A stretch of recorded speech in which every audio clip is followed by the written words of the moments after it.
Bonsoir à tous et bienvenue dans cette nouvelle édition de BBC Info. Voici le sommaire de ce soir. Aux États-Unis, le rapport Mueller en fait rendu public. Le ministre de la Justice assure que ce rapport lève Donald Trump des accusations de collusion avec la Russie. Une semaine après la chute d'Omar el-Béchir, les manifestations se poursuivent au Soudan. 2 de ses frères ont été arrêtés et placés en détention. Et sera-t-il bientôt possible de faire refonctionner le cerveau après la mort? Réponse dans ce journal. Des chercheurs ont ressuscité des cerveaux de cochons morts. Nouvel épisode dans le feuilleton à rebondissement qui secoue Washington depuis 2 ans. Le rapport de Robert Mueller sur l'enquête russe a été rendu public. Les 400 pages ont été expurgées de certains paragraphes sensibles, mais les parlementaires américains vont pouvoir analyser son contenu.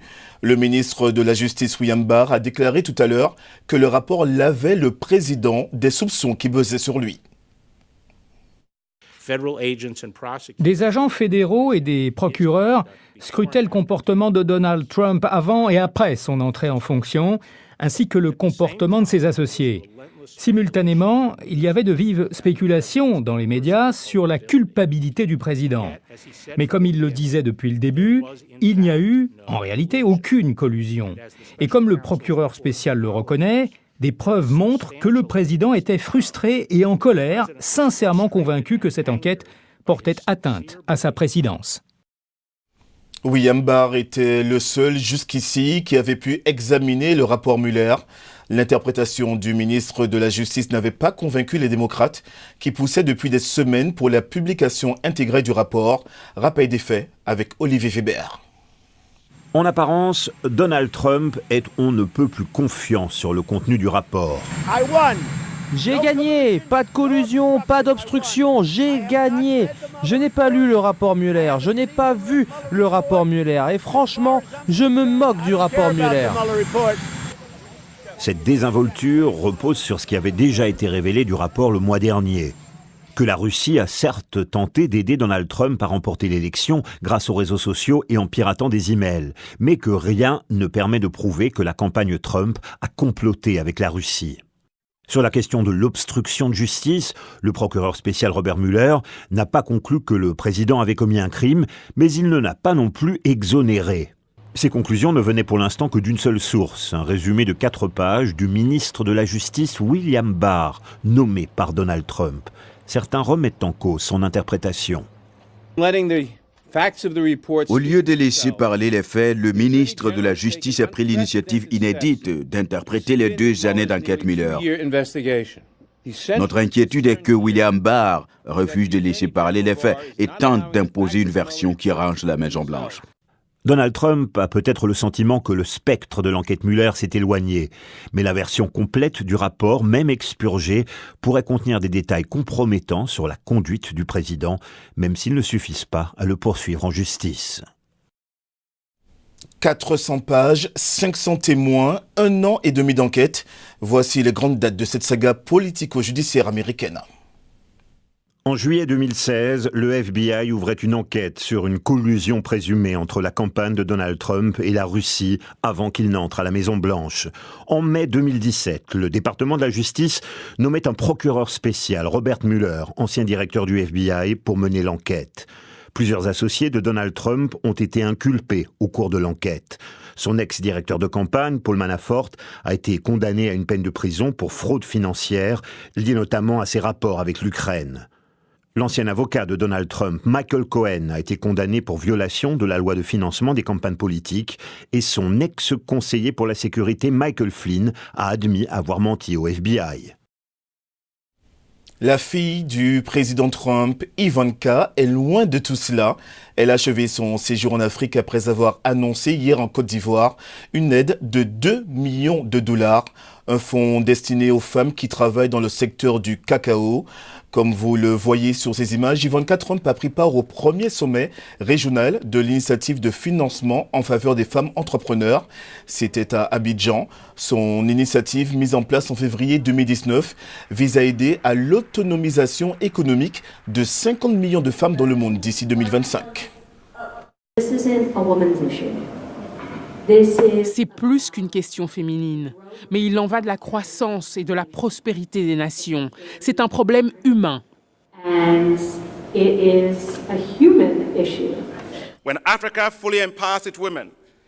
Quand l'Afrique rendra ses femmes autonomes, le continent volera avec ses deux ailes.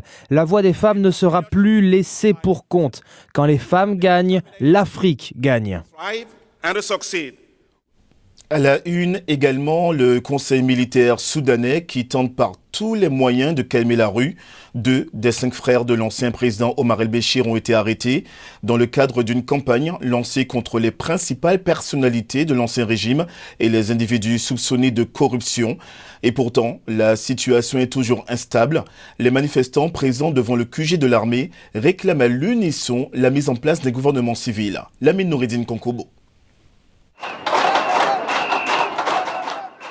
Le changement est en marche au Soudan, mais dans les rues de Khartoum, on veut que les choses aillent beaucoup plus vite. Dans un pays où la dissidence était punie de torture et d'intimidation, ces manifestants ont tout risqué. Ils campent désormais sur leur position et promettent de maintenir la pression jusqu'à ce qu'ils obtiennent gain de cause. Et la liste de leurs revendications est une si longue liste. Ces 3 manifestants avaient tous été arrêtés de nuit à domicile par les forces de sécurité. Ils ont été détenus pendant des mois dans des conditions épouvantables. Abdallah n'a que 21 ans. Il est étudiant en technique de l'information. Il raconte avoir été forcé à se tenir debout toute la nuit, torturé à l'aide d'un bâton électrique. Il a vu beaucoup d'autres jeunes passer à tabac à répétition. Marwa est enseignante au secondaire. Elle a 32 ans et a été détenue pendant des semaines. Marwa raconte que l'une de leurs revendications, c'est l'arrestation des anciens dignitaires du régime, mais que cette revendication n'est pas encore satisfaite. Elle se plaint que l'armée ne fait que des promesses vides. L'armée au Soudan reste divisée, avec des officiers subalternes ayant choisi de prendre le parti des manifestants, assurant leur protection. Le déclic des manifestations, il faut le rappeler, la flambée des prix du pain et d'autres produits de première nécessité. Essentiellement, c'est une colère contre l'inflation au départ qui s'est transformée en soulèvement contre le président al-Béchir. Le pays est en manque cruel de devises et l'on a du mal à s'en sortir. Mais la vie continue malgré les manifestations qui paralysent la ville de Khartoum. La colère est maintenant dirigée contre la junte qui tente de s'accrocher.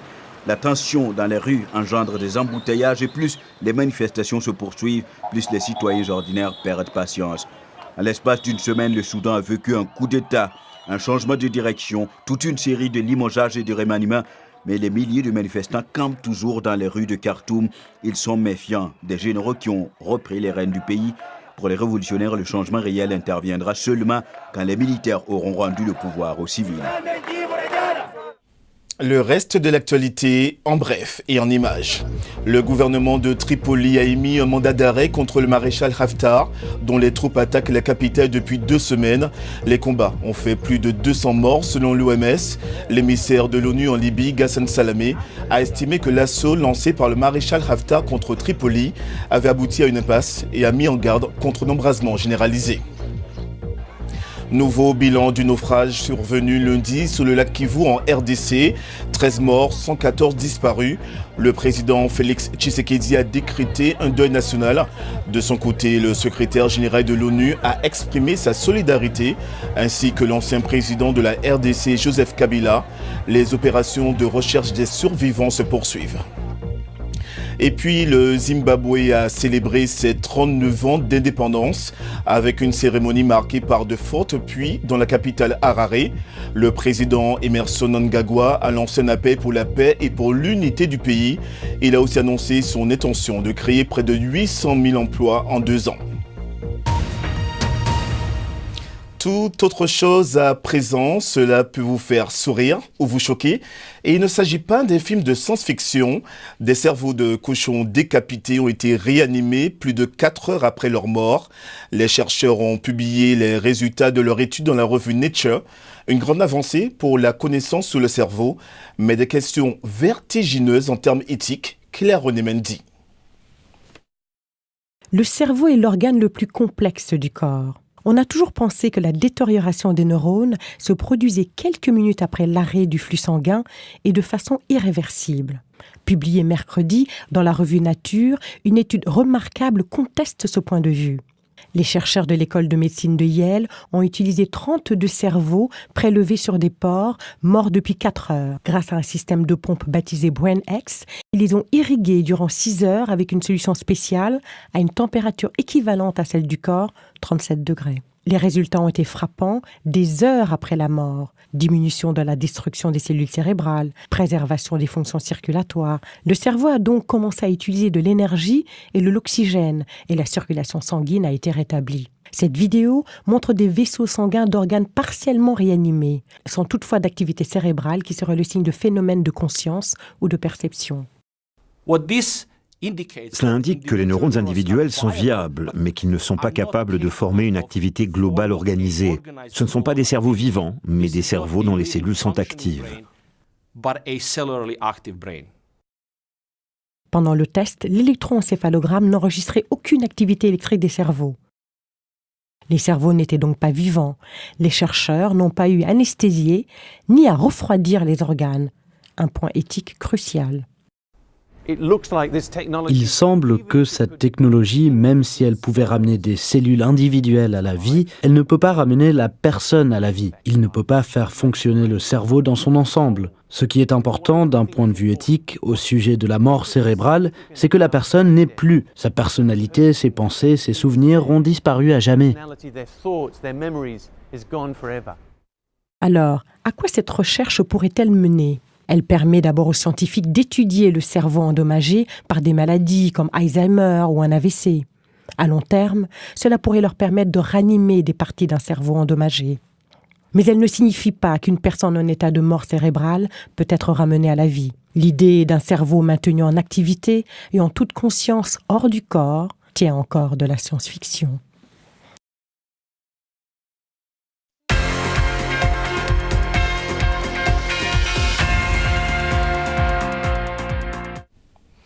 BBC Info se poursuit avec la page des sports présentée par Emmanuel Coste. Bonsoir Emmanuel. Bonsoir Nicolas. Emmanuel, comment ne pas revenir sur ce match palpitant hier soir entre Manchester City et Tottenham ? Ouais, quel match. Certains commentateurs diront que c'est peut-être l'un des plus grands matchs de l'histoire du football, en tout cas certainement l'un des plus grands de l'histoire de la Ligue des Champions. On a tout eu, on a eu des buts d'abord, il y en a eu 7 à l'Etihad, le terrain de Manchester City, dont 4 dans les 11 premières minutes. En fait, les 4 buts les plus rapides jamais inscrits dans l'histoire de la Ligue des Champions. C'était 2-2 à ce moment-là. Tottenham était qualifié pour les demi-finales. Et puis Man City prend l'avantage à la 21e minute. 3-2. Tottenham toujours qualifié au bénéfice de ses buts marqués à l'extérieur. Agüero signe un 4e but du côté de City. Cette fois-ci, ce sont les Citizens qui sont qualifiés pour les demi-finales. Mais c'est sans compter Llorente qui met le 3e but de Tottenham. Un but validé après consultation de l'assistance vidéo à l'arbitrage, je précise. Et au comble du suspense, alors que Tottenham est qualifié, Sterling vient marquer un 5e but pour City dans le temps additionnel de la deuxième mi-temps. Un but qui sera refusé après avoir recours à l'assistance vidéo. Les Spurs passent en demi-finale pour la première fois dans l'histoire de la C1 depuis 1962. Ils seront opposés à l'Ajax d'Amsterdam. Hier soir, pour la petite histoire quand même, Liverpool est allé battre le FC Porto 4-1 et se qualifie pour les demi. Ce sera face au FC Barcelone. Et puis ce soir, en quart de finale, retour de l'Europa League. Avantage à Chelsea qui reçoit le Slavia de Prague avec un but d'avance. Et à Arsenal qui va aller chez Naples, 2-0 fort de ses 2 buts d'avance. Merci Emmanuel. Il y a quelques années, le plus gros perroquet du monde était menacé de disparition. Mais tout va mieux pour le kakapo. Il a enregistré cette année un nombre record de naissances, peut-être bien grâce au réchauffement climatique selon des scientifiques. Regardez comme il est tout beau ce perroquet natif de Nouvelle-Zélande. Fin de ce journal, merci de votre fidélité. Merci aussi aux téléspectateurs de la Guinée qui nous ont suivis sur Espace TV. Bonne soirée à tous.